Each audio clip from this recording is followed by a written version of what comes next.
How's it going, my Buell friends? My name is Gary, and this is my channel, Weakest of Weeks. If you're a first-time viewer, I appreciate you clicking on the video and definitely consider subscribing.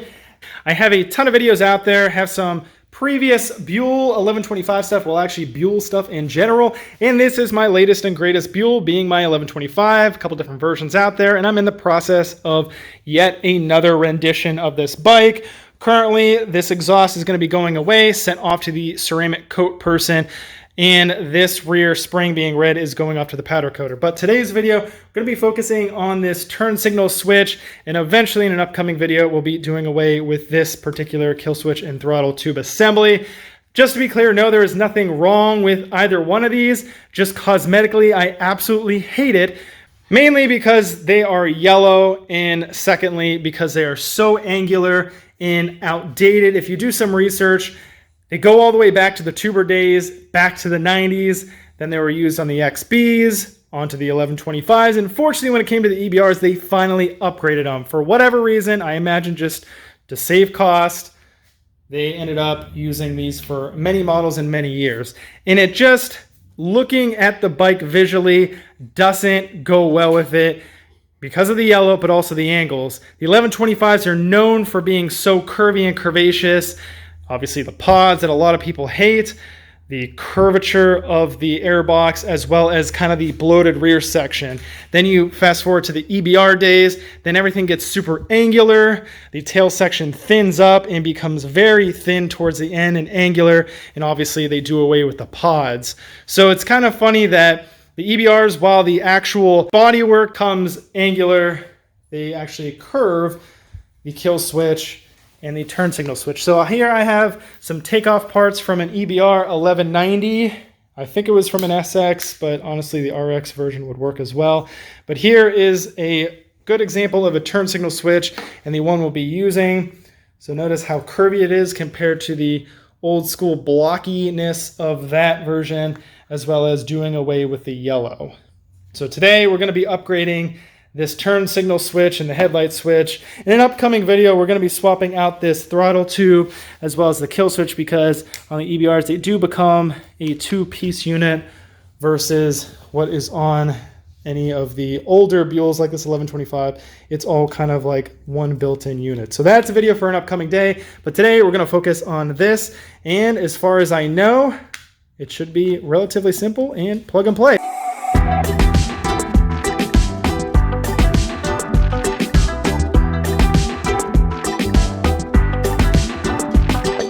For starters, I have a 4mm Allen socket. Now you can use a regular Allen key, but I find this long version actually goes in here nicely to remove this.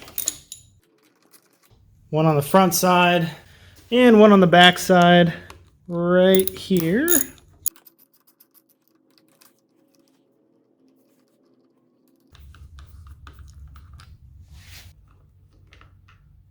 Got a 5mm Allen. We will knock loose this clutch perch. At this point in time, we're not going to remove it completely, just kind of wiggle it out of the way so we can separate and lower and remove the turn signal assembly. So I decided to remove the clutch perch. I draped it down over the pod with a shop towel just so it doesn't scratch things up. But one thing I quickly noticed is that there is a locating hole in the handlebar and a matching pin, whether it be this original 1125 unit or the new EBR unit, but there's the pin right there and it locates it in a certain orientation. Now, I noticed that the EBR unit, that hole is oriented just a smidge differently. Now, most people will probably be perfectly fine and can live with it, but in my opinion, it's actually going to be angled up a little bit too high. Now, at this position, actually doesn't look too terrible. Let me see if I can capture it on camera. And I don't know if this makes it a little more noticeable or not. And granted, it is, you know, just draped here, so the gap is kind of ridiculous. But yeah, so it's locked in right there. So notice how high up that turn signal is, at least the lever and also the start button. It shouldn't be like facing nearly the sky. I think it needs to be right around here. So angled just enough to kind of match the other one. So I think most people can probably live with this, but I think if you're doing the upgrade, it's well worth the time to re-drill the hole. So that's what I'm gonna do. Shouldn't be too awfully difficult, but just know that if you stick with the original hole, I think it's gonna look kind of ridiculous.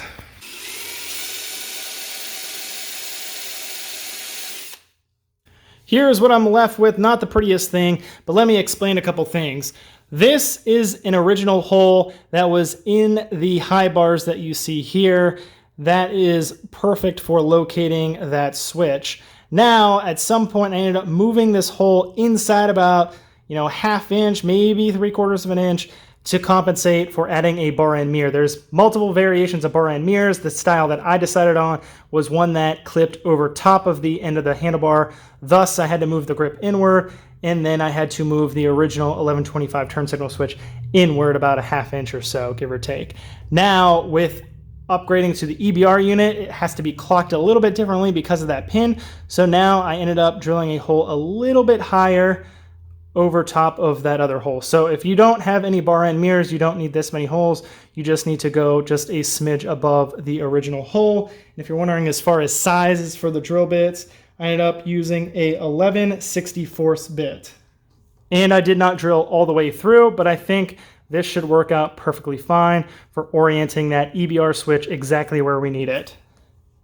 Here is the EBR switch we're going to install. I'm actually going to reuse the 4mm Allen head bolts that came originally with the 1125 switch. The EBR unit comes with Phillips heads, and I think it's entirely random. There's nothing else Phillips on the bike, so I'm going to reuse what I have.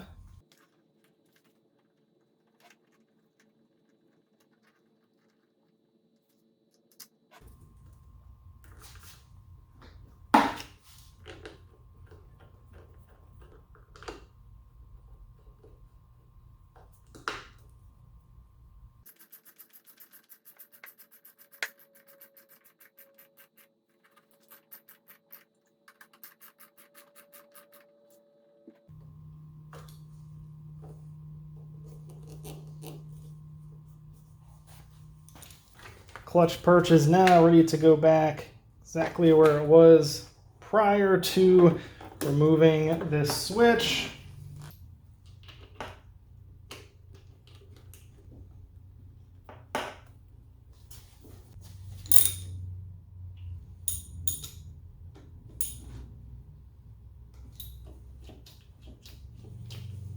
To finalize the install, we have to connect the electrical connection and obviously remove the old one.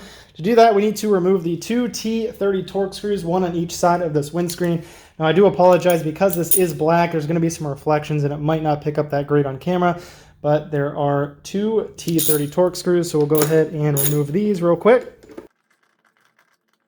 That's one, and we'll go ahead and remove the other one.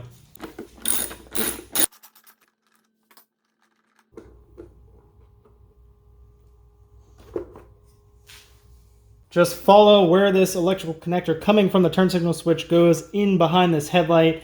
Now, obviously, if you have a R model, it's going to be a little bit different. Now, because I did convert this from the R to the CR, I have everything bundled up here as nicely as possible. I have a zip tie holding this all clumped together. Cut that, and look at that. Here is that turn signal connector that we're after. Just push in this button, wiggle the connector, and it separates that easily. And we'll see if we can finagle this out from behind here. Now, I do have a couple zip ties on here that I'll need to clip, but outside of that, we should be able to just get this wire right out here fairly easily.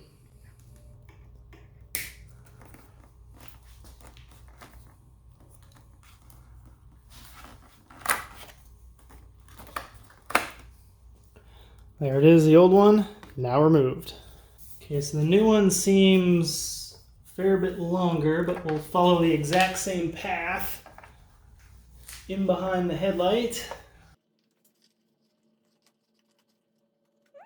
Gonna re-zip tie in probably at least two spots here, and I'll use a third once this is plugged in and all bundled together. Make sure to cut the tails off. A nice clean look.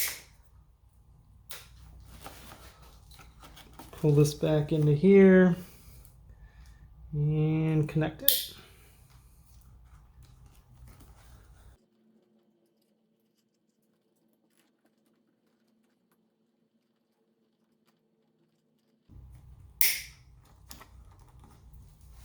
Front windscreen ready to go back on. Can be a little tricky to get in here. And then again with the two T30 torque screws.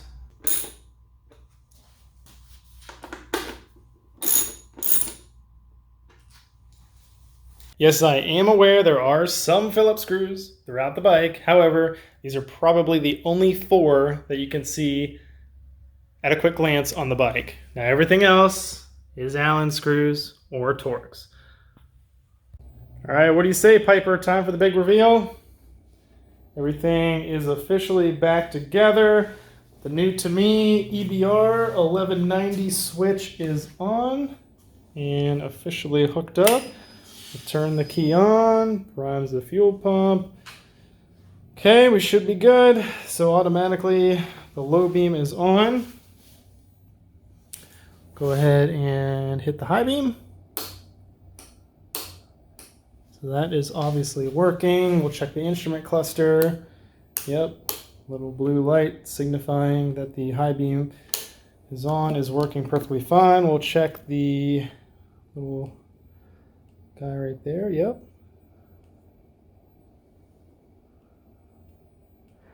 That's working like it should. We'll check the turn signal. Left. It's working on the instrument cluster. Working on the back turn signal. We'll check the right. Working on the back. Working on the front. Now, I will say, because I have LED turn signals, the Hyper Flash is a product of that. If you have just the regular turn signals on this bike, you're not going to have the super flash that you see here. I'm sure you can add some resistance to it with a resistor, but that's kind of beyond me. I'm not an electrical engineer by any means. So for now, I'm just kind of living with the Hyper Flash, and it did this before and obviously now after switching this turn signal switch. So didn't matter whether I had this switch or the old one. It's just kind of a product of those LEDs. So the last thing to test is probably the one that will scare my dog shitless, and that is the horn. Yeah, it works. So there you go. That is officially a wrap on installing a Buell or an EBR 1190 turn signal switch. Here is the old one for comparison.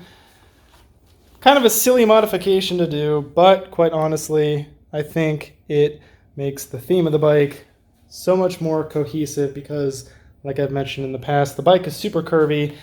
These switches are very ancient and angular, and they definitely do not fit on this bike, and I'm more than pleased to get rid of this little yellow guy. To clarify, this modification is plug and play. Granted, you get an EBR unit that either came from an EBR 1190RX or an 1190SX.